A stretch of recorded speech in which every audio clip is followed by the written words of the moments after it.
నాకు కూడా అలాగే తీసాడు తమ్ముడు, అన్ని డ్యూయేట్లు తీసాడు, ఫిల్టర్లు కూడా తీసాడు.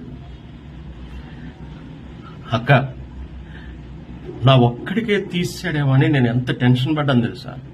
అరే ఏం చేయాలి, ఎట్లా అని అనిష్టాలు ఇవన్నీ చాలా ప్రయత్నాలు, యూట్యూబ్లోకి వెళ్ళిపోయి ఫిల్టర్ రావట్లేదని చెప్పేసి ఎన్నో సెర్చ్ చేశాను అక్క.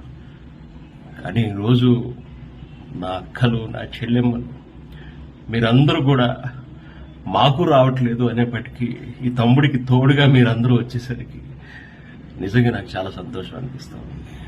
అది ఏదైనా సరే ఏంటంటే, తెలుసుగా రాజా, మన ఇండియన్ సైకాలజీ తెలుసుగా, మనం బాగోకపోయినా పర్వాలేదు కానీ పక్కనోడు బాగోకూడదు. ఇది రాజా, అంతేనా డైలాగు? అంతేలే, మనం బాగోకపోయినా పర్లేదు, పక్కనోడు మాత్రం మంచిగా ఉండకూడదు, ఆడు కూడా చెడిపోవాలి. అది అంతే. పోన్లేక హ్యాపీ హ్యాపీ హ్యాపీ హ్యాపీ అబ్బబ్బో హ్యాపీ, ఓహో హ్యాపీ, అబ్బబ్బో హ్యాపీ.